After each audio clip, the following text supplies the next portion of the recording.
the take power that's up in the little brown box shorted out and caused this to overheat. So we had a fire danger, and we had to relocate that transformer. I had to run a longer wire to get to a plug that wasn't in a dangerous spot. But just something to be aware of is they overheat. You can see the signs of overheating on this one. It's discolored. You can see the darkness. Then the next slide, if you look at the front of it, it looks okay. But whenever you start walking around and turning, you can see where it was bulged. This one was installed in an attic, and it overheated up there. It started swelling. You can see some pictures with the cracks on it. If you look at the warning on it, it tells you that it's supposed to be mounted on the wall.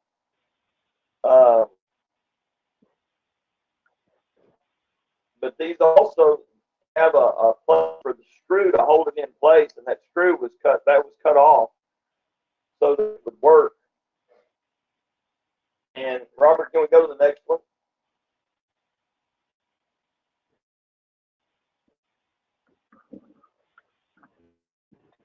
That transformer was plugged into this divider, and if you look, you'll see where the heat had caused them both to swell up and pull down and split apart. So whenever I walk in and I look now, of course I'm in the attic, I'm using my phone as a flashlight, and I see that this thing is split apart. It had this transformer and the heating and air conditioning unit plugged into it, and so that's an immediate fire hazard. We know that one of our installers did this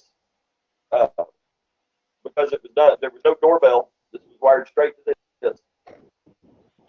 So just things to be watching out for. Robert and I had a 30-minute discussion about how dangerous something like this could turn out to be, and the liabilities we put a family in, but ourselves because of the fire risk. Yeah. So just something I want to bring up to have y'all be mindful of. Be sure you check these things and make sure we're using the right transformer. Why they use the take power to power the doorbell, it works. It's 18 volts AC, so it doesn't matter to the doorbell. It works on AC or DC current. But we should always be using the BAC1 anytime we're doing a doorbell that they don't have power. Yeah. No, this is great stuff, Emery. I appreciate you sharing it, and it's potentially one of the worst things that can happen to any of us in a home, right? Like, that was my number one fear. Like, when I left a house, obviously I wanted to have them covered in case someone broke in, and we want to protect them and keep them safe from any issues like that. But there's nothing worse than leaving thinking, man, I know that was a fire hazard. This place could potentially burn down on my watch. I was the last person that touched these things. So there's a lot of things that stuck out to me on this one. First, it was in an attic. And right now, this week, it's 100 degrees. Like, in that attic, it's probably 120 degrees, maybe 150. And then you've got highly flammable insulation. It's a horrible hazard up there. And then also, they had their AC unit plugged into the same outlet. So just a quick electrical deal. If you've got one outlet up there, it's either a single gang, so it's a duplex plug, or a quad, so you've got two duplex. You got four outlets up top, and it's going to be the same circuit. Just because you plug it in the bottom right and the top left doesn't mean you're going to be on different circuits. It's all going back to the same breaker in the electrical panel. So chances are you're going to overload it because it should have a separate circuit for the AC unit. All kinds of issues here. So you got to put your hands on things. You got to make sure, check for heat.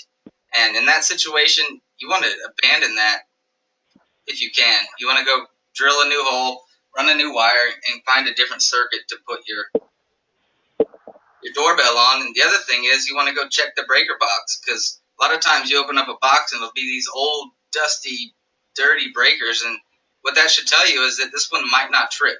So if there's too much heat and the breaker doesn't trip, that's when the fire happens. But if they've got a nice new panel with breakers that are installed properly and up to date, those should trip.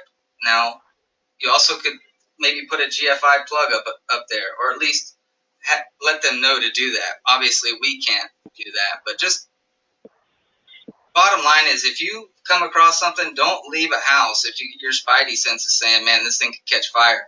One thing that happened to me before, how many times have you guys put your hand in a takeover box, and those take powers that we use, right, with that black capacitor on it, that thing gets hot, right? Super hot.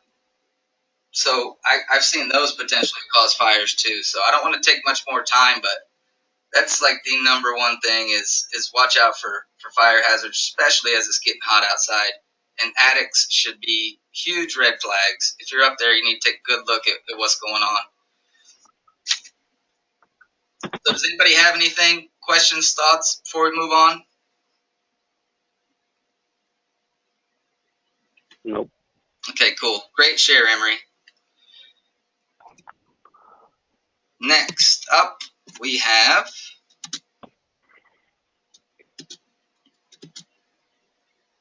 all right, so this is the scorecard from April. And my Tableau, not my Tableau, but my my spreadsheets, my Microsoft Excel wasn't working, so I had to just kind of manually input it here. But we finished number 13 in the company, 7 in the Central Zone, and number 3 in West Texas. El Paso with George, they finished number 1 in the company, and Midland finished number 2 or number 3, I think. So we're 3rd in the region. Bo finished 15th in the company, Brandon 51, Mike 211, Christian 302, Chad 524, Gerald 677, Emery 731. And these are the 4 same metrics: MPS, SOS, SIN, install percentage. Overall, not a horrible month. We broke our streak of being in the top 10, but like I said, it wasn't horrible.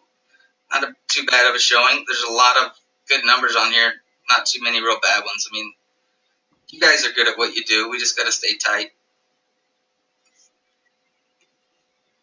So,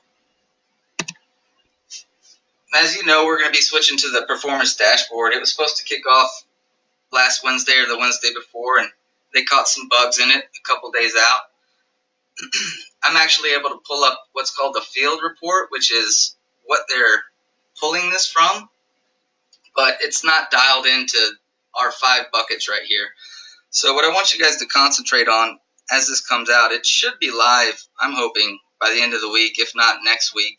And you guys will be able to pull it up right on your Tech Genie, and it'll have like a dashboard like you see on top here, where it gives you a score between 0 and 100. And you've got you got your 5 buckets. Quality is worth the most, 40% overall, made up of SIN, SOS, home damage claims, Wi-Fi percentage, and DW21 attach rate.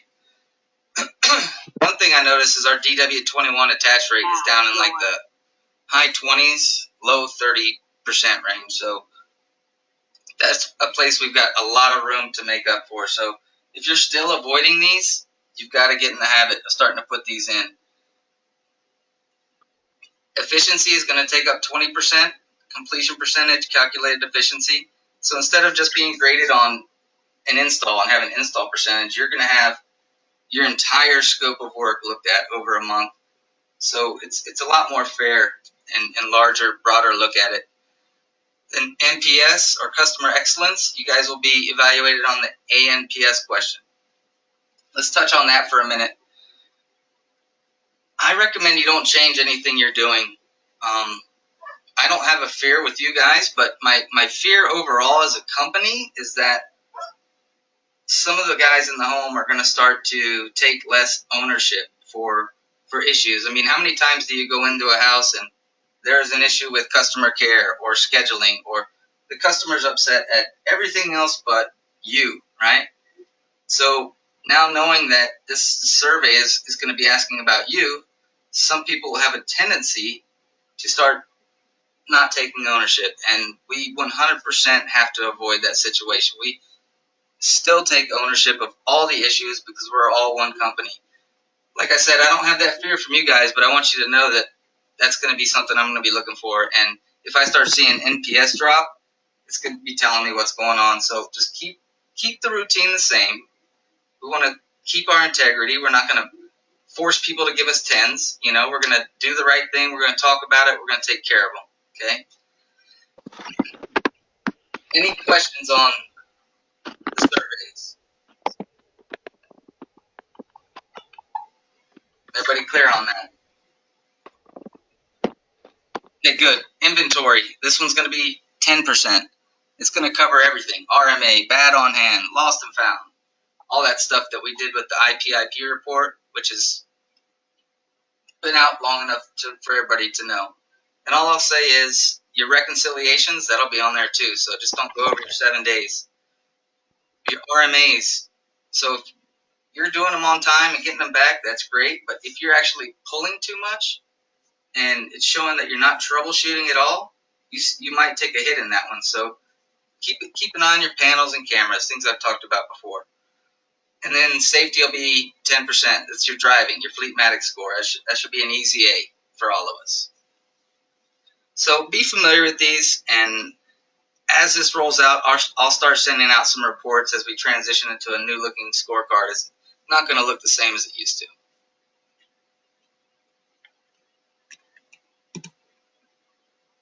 So the next slide is one I just copied and pasted from the PowerPoint that I sent out a while back about the performance dashboard.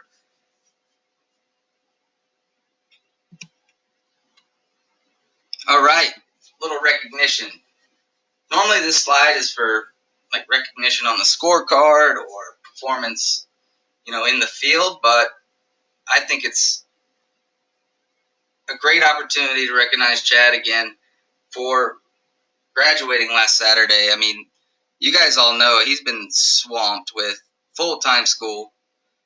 He picks up and takes his kids to school, picks them up. He was doing his Wednesday and Saturday,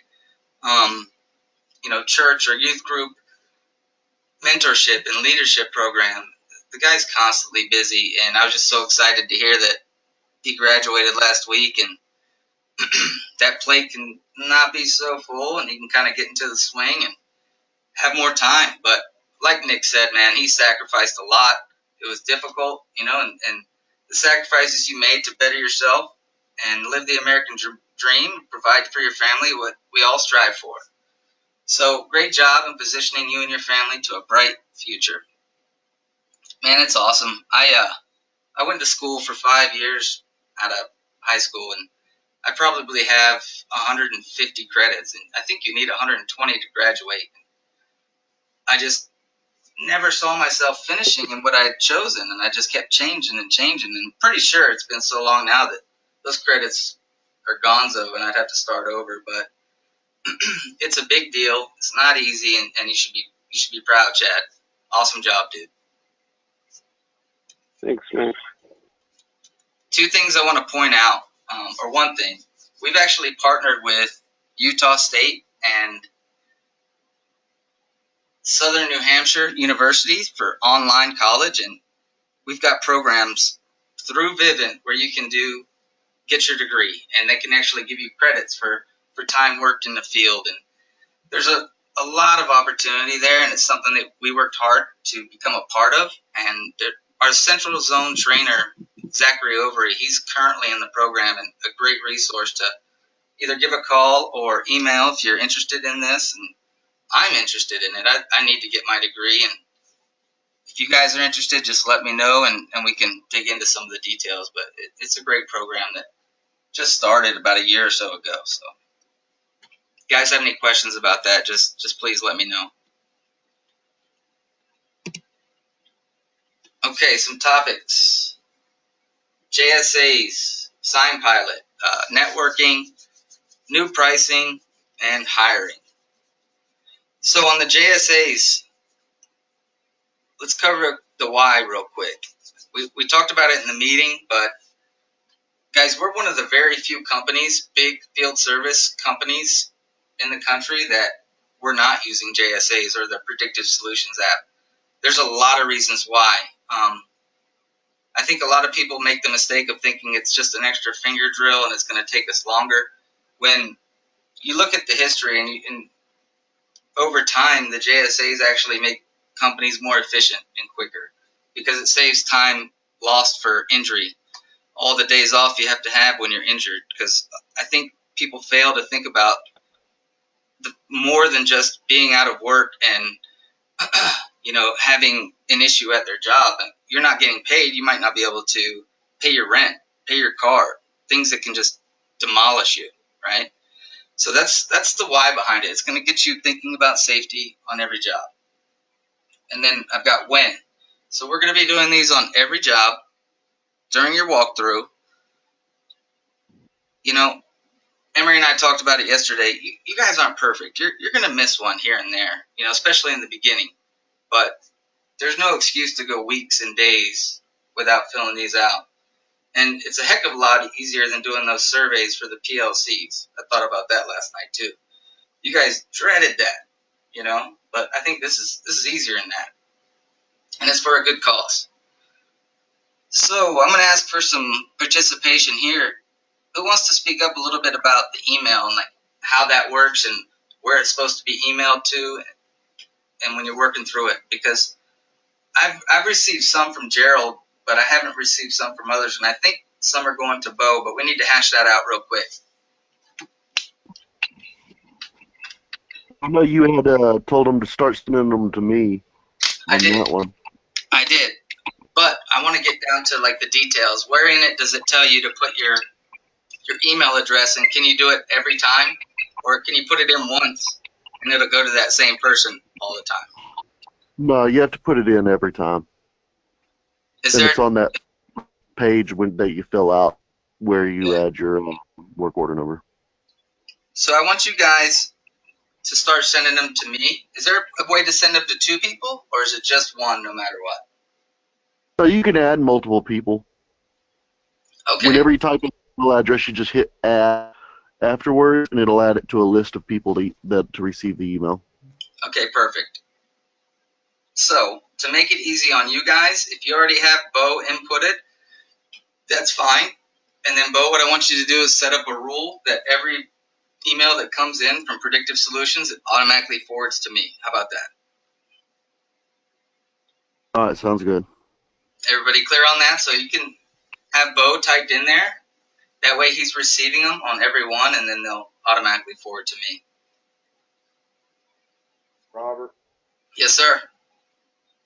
Bo made the suggestion that you also send it to yourself just to make sure that it's sent. And then that way, if there's ever any questions, you can go back and send that one to anybody. So, I agree, and I think we should do that for the first week, at least starting this week, and then you'll know if yours is working or not. If you're not getting it, then Bo's not getting it, and I'm not getting it. So at least this week, go ahead and put your own email address in there. That way we know it's working, because there has been some issues. Let's talk real quick about the syncing at the end. I've been seeing a lot of message about the sync. You guys, someone touch on that?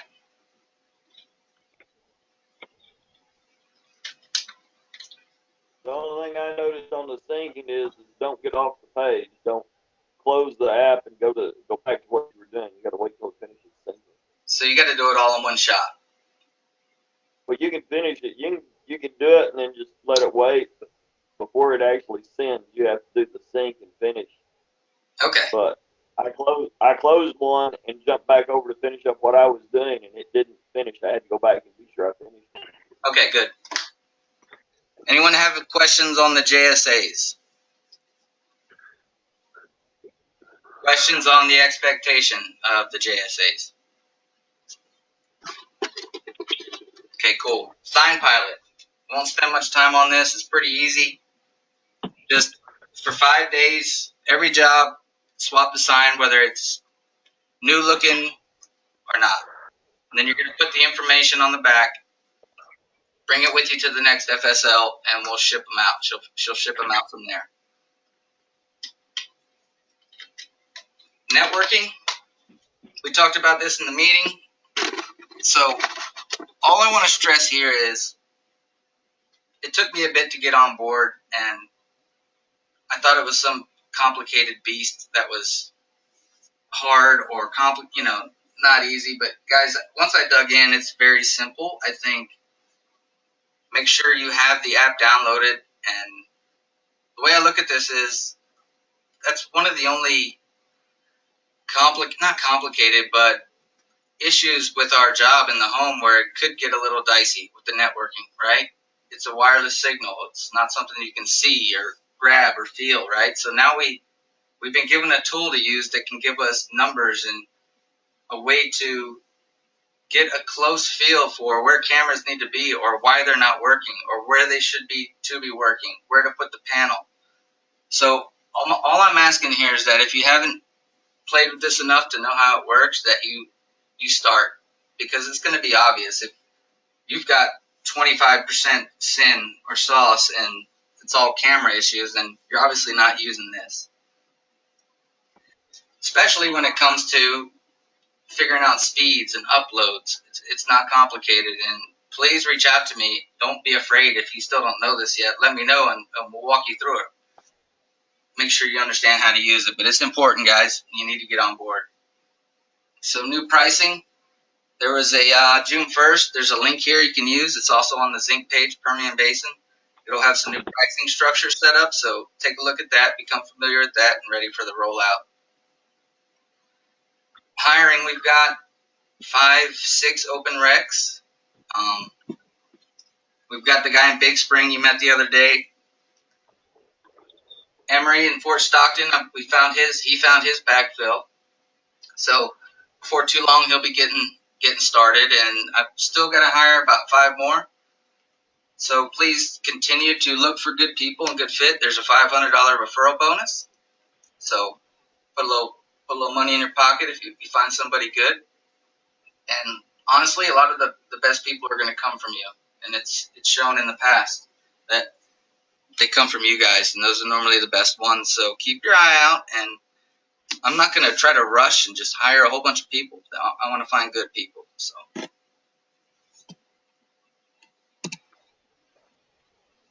All right, current issues. This is one I want open discussion. I want to hear some real examples. Like I'll give you an example yesterday on the Permian Basin when Gabriel's talking about 520 IRs. Has anyone else had any issues trying to put a 520 IR on? Not just this new firmware, but ones before.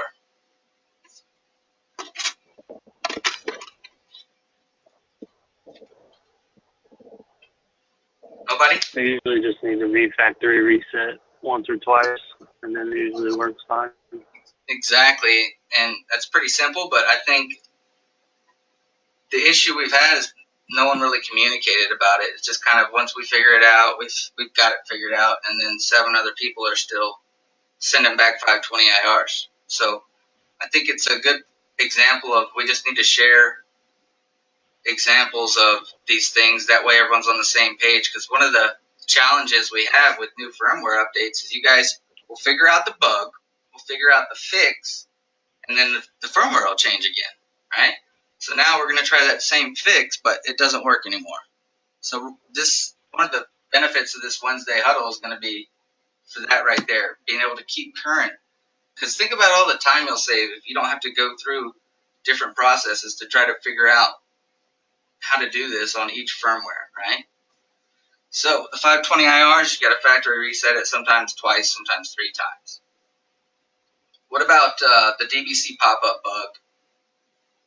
You guys still running into that on the 14?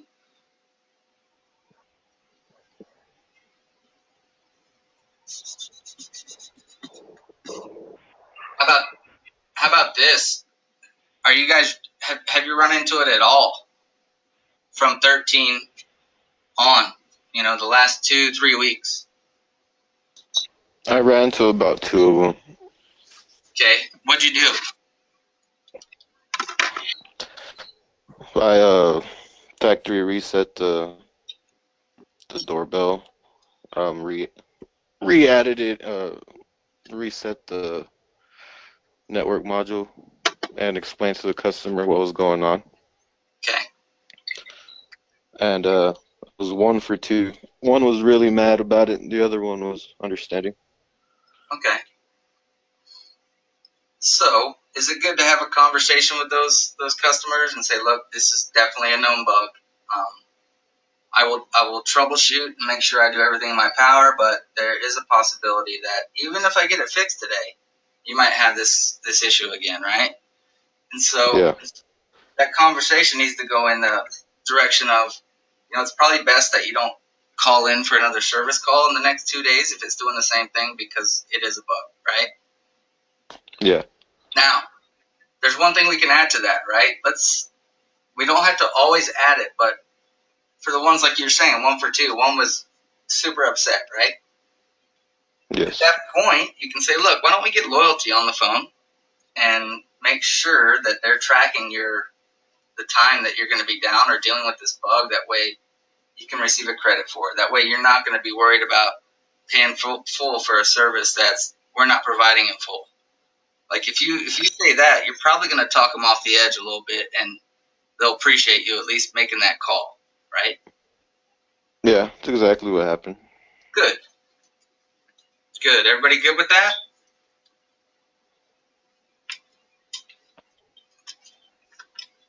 All right. How about any other bugs besides what we just talked about that you run into?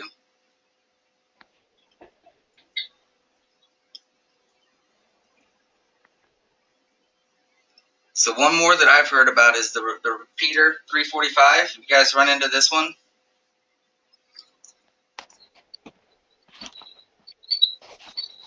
I'll take that as a no. We don't use these that much, and if you're into the point where you're going to use one of these, it's probably because the sensor shouldn't be there in the first place. So just be aware that it might not work, the 345 repeater, and we might end up sending them back, but more to come on that. What about the flash drive, the new field flash? Anybody use that, the newest one where it's not supposed to wipe the programming from the panel? Yes, sir. How'd it I go? haven't gotten to try one with sensors on it programmed in yet. Did it work? Yeah, it worked for me. Okay, good.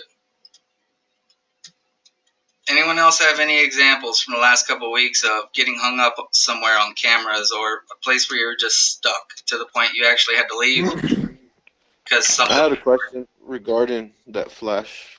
Yep. Um, I was at a moves pool last week and the firmware was on 3.7, so I figured I'd flash it, to the updated version. But I did it how Emery showed me, but it's still when it turned back on, it was still on 3.7. Am I supposed to after powering it down first, do I have to wait a while before I put the flash drive in, or? So two things I'm thinking about here. Number one, Emery, can you answer how long it's supposed to be powered down, if so, Shouldn't be if at any. all?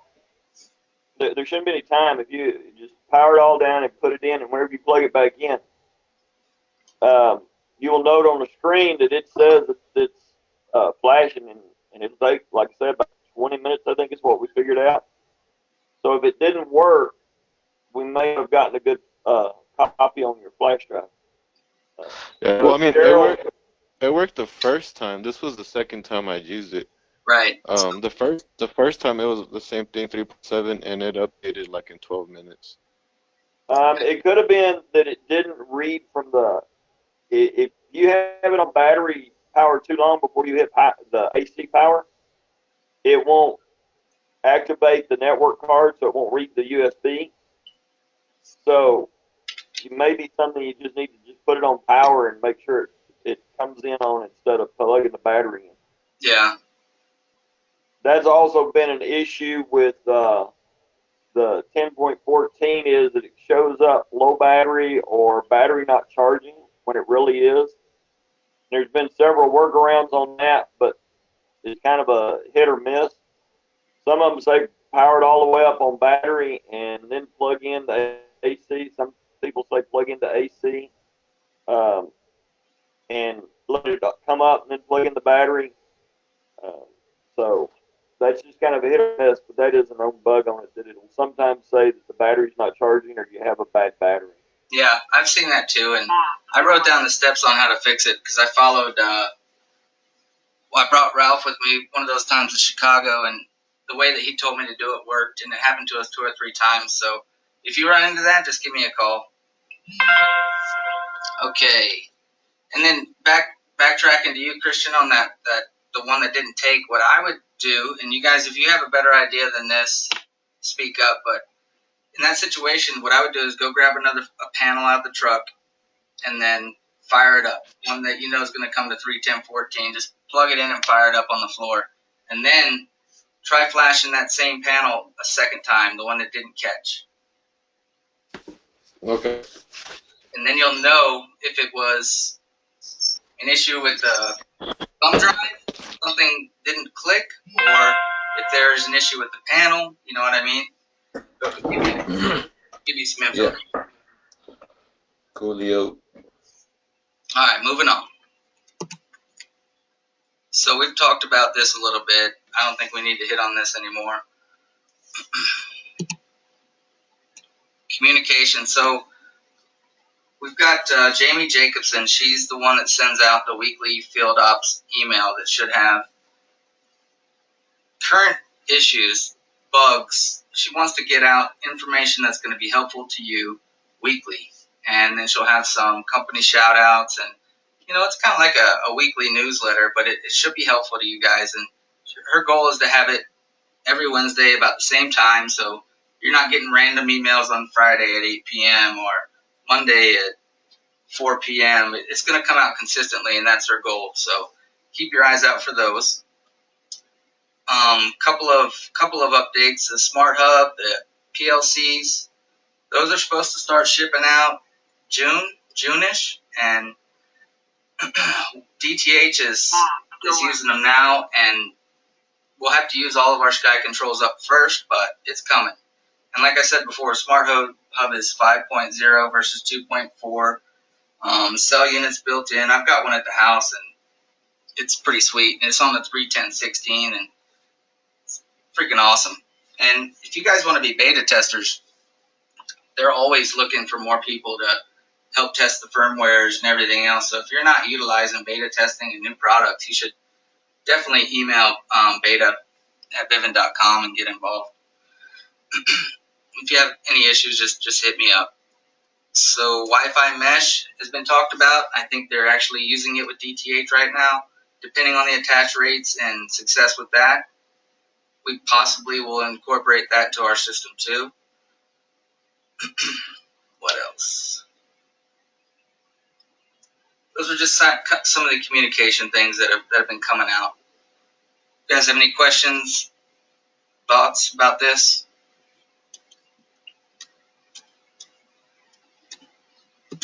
Okay, moving on. So the training, I kept it simple this week, and I want to get some participation from you guys, and I want to know if any of you are prepping your panels beforehand. If so, how are you doing it? When are you doing it? What are you programming in? I've had quite a few meetings in the last couple of weeks, and I've heard a lot about success stories with programming in the router, because you guys all know that getting the Wi-Fi to attach to the panel sometimes can be an issue. And there's been communications out about that, about how the cycle, it goes through an exact cycle every time, and it can take 10 to 15 minutes if it doesn't catch on the first one, and things like that. So I wanted to open up some discussion about prepping panels. Any of you guys prepping them on a regular or just sometimes? Nope. Nada? Nobody preps any panels?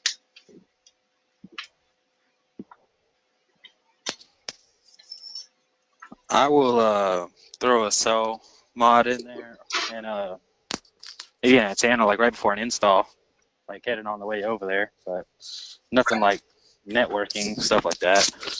Okay.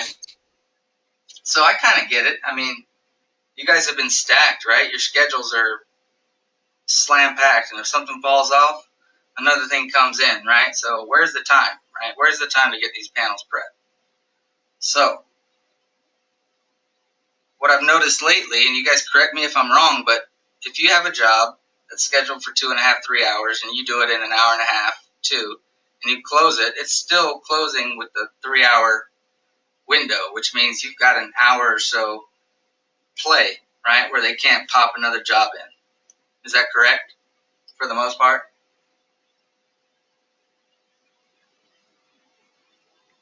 Yes. Okay. So that gives us a little bit of time, right? So this is not something that I'm going to make mandatory or say, all right, you're prepping your panels or you guys are getting written up. That's not the point of this. The point of this is to find one or two steps that can save you guys a bunch on installs. For example, you've got your cell unit, you've got an antenna there ready to rock, you powered it up and you've got a router attached to that panel. You've got two DW21s and a motion, so simple. We're talking not much work, but that also gives you a chance to make sure the firmware is straight, gives you a chance to check your duplicate SSID, the TLA 73210, right? So I'm going to challenge you guys. I want someone to get involved and prep a little bit when you have the time. I'm not asking you guys to get home at 6 o'clock and then work for an hour, after a full day with no time. But I think, especially as our efficiencies become adjusted, we'll have more time. And when you have jobs that close with hour windows and things like that, prep a few, check your field flash. And then I want to get some feedback on the next meeting as to if it did save you some time, if it did make it so now your install percentage went from 30% to 85%, especially if you guys are normally fighting the time limit on these installs. Like, there's quite a few of you who have 100% install percentage. Now, why would you change anything? You probably shouldn't. But if you're struggling in that category and you want to save 20, 30 minutes, give it a try. Like I said, I'm not asking for extra late night, early morning stuff. Just utilize your time. All your admin work's done, and try getting that done. See what kind of help it provides, because I've noticed some teams across the country where it benefited them a lot. So I just want to make sure you guys are aware that it can be helpful. Any questions, thoughts, or concerns about that?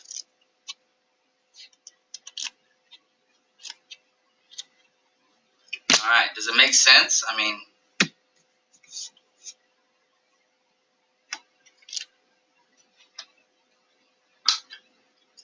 not everybody at once. Makes sense to me. All right, cool. So we're almost done. I wanted to put this slide in, and I know you guys did a couple huddles before I did this one today, and I just want to kind of get it organized and uniform. First of all, like we talked about in the meeting, we're going to transition temporarily where Midland and Odessa team come together. David's going to Houston. They've only got 7 guys. Well, now it'll be 8 with Big Spring, and we're down on numbers too, down to 7 as well. So there's 14, 15 of us. So what I want to do is not next Wednesday, but the Wednesday after, we'll transition and all of us will do one huddle versus having 2 separate huddles. And then obviously it's every Wednesday, but every other week we'll be at the FSL, so it'll be in person and we'll have to do the webinar thing. Now, I want you guys to know that this is something that we've done before, not in this format, but they've given us time to do training, do recons and things like that. And I want to be clear that this isn't an hour to do recons or clean your truck or things like that. It's more of a 30 to 45 minutes of a meeting like this, conversation, and 15, 20 minutes to catch up on a quick Vivint U training, right? Your training online. Because you guys know those normally don't take too long. Maybe 5, 10 minutes. Some of the longer ones, 15. But most of the time it's 5 minutes. So the expectation is you guys aren't ever lagging on your Vivint U training. You keep that up to date. and utilize the time if you're up on your training to make sure your licenses are good. All of your admin, it gives you time to get caught up on.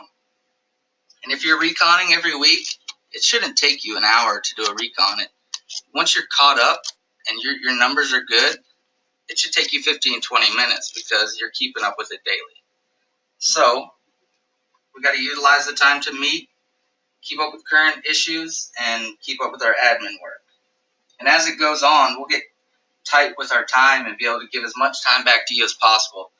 The key is that when they run reports, they're not showing that 40-50% of the company is still not doing their Vivint U training, or recons are behind, or stuff like that, because then they could very easily take this hour away and put it back on the schedule, right, for capacity. So just understand that we got to take advantage of this opportunity, and the teams that do this the best will have an edge on the rest. We'll be up with the training, so it's got to be a back and forth. It's got to be a group deal. It can't just be me or Bo or whoever talking to you guys, and then you're sleeping in your bed with your computer open or your phone in the other room, and you're doing whatever. You know what I'm saying? So we just got to maximize this time, and I'm open to any ideas, and if you guys have thoughts about how you want to utilize this time with training, and just please reach out and let's get some open discussion back and forth about what we could do to maximize this time. Let's see. What else? Oh, so I would also like to give, this is really something for the team trainer and, people looking to take that next step to get involved with, and Bo's going to run with this thing. And it doesn't just have to be Bo. If you guys are looking to get into a leadership role, just let me know. And you guys can run a couple of these meetings and get used to talking through a webinar and putting PowerPoints together and just, planning, organizing, and executing a game plan. So I think it'd be great for more people to get involved than just me and Bo. So if you're interested in that, just let me know.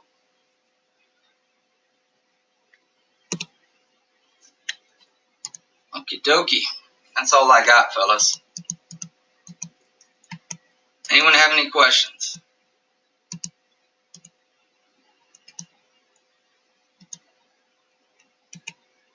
Have you guys checked your Tech Genie lately to see if you can pull up the field report?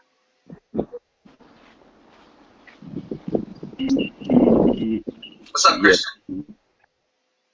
My bad. I'm outside. Can anyone haven't access seen the that field one. report? No? Where is it supposed to be located, Robert? So it'll be under ProSource.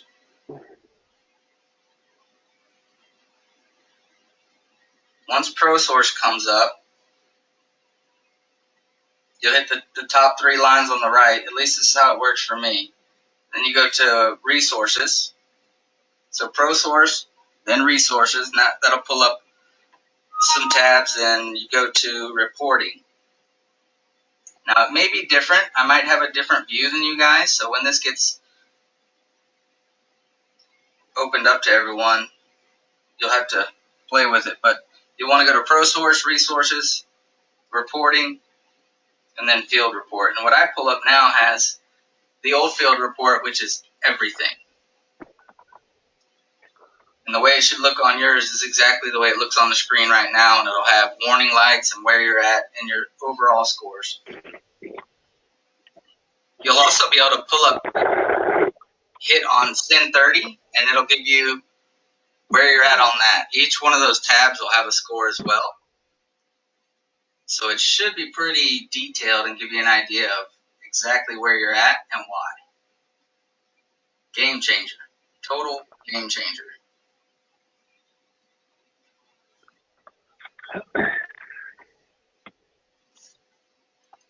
All right, fellas. Well, we got 8:45. Give you 15 minutes back. If you got any Vivint U courses, anything you need to do, jump on it. Knock it out. Real quick, I I've got one last trip to Chicago, and it's not a work trip. It's actually PTO. I'll be taking my wife, and we're going to be staying downtown next Tuesday through Sunday. So we'll be there. So next Wednesday, this will be done. You guys will be all together at the FSL, and I think it'll be David's last FSL meeting. And Bo, take care of whatever we need there with our huddle, or you guys can join. It's up to you. But the following Wednesday after that is when we'll all come together, both teams. So this will probably be our last webinar, just us, for the near future. So if nobody has anything before we, anybody have anything before we shut her down? Nope. The only last thing that it hit me was, Robert, that it make sure everybody goes and looks at the take Genie and then click on your picture and your name on the top left and make sure your information is right. I was just going through my stuff, and since I moved, I've got most of my addresses right, but they're still showing that scheduling has got me from the wrong address. North Gillis? Yeah, it's just the wrong house. I mean, it's not a big deal, but still, we need to make sure that our information is correct in there. And that'll show your expiration dates on your license and everything. Are you guys still getting your PPE shipped to your house? Yes. Yes. All right. And Emery, you've been switched to auto order, so hopefully you don't have packages going to the wrong address. Well, the only thing I'm getting is I'm getting everything right, but it's the scheduling part that's not wrong. That's not right on there. Scheduling still shows me from the wrong address, but All right. You guys no check. big deal. Like I say, it's a couple hundred feet. But Okay. my point was that I was getting to is that I'm licensing for a while. It's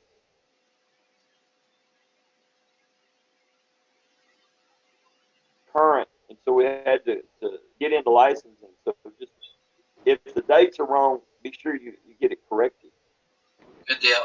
Good point. Thanks, Emery. All right, guys. Be safe. Have a great day. Holler at me if you need something. Thank you.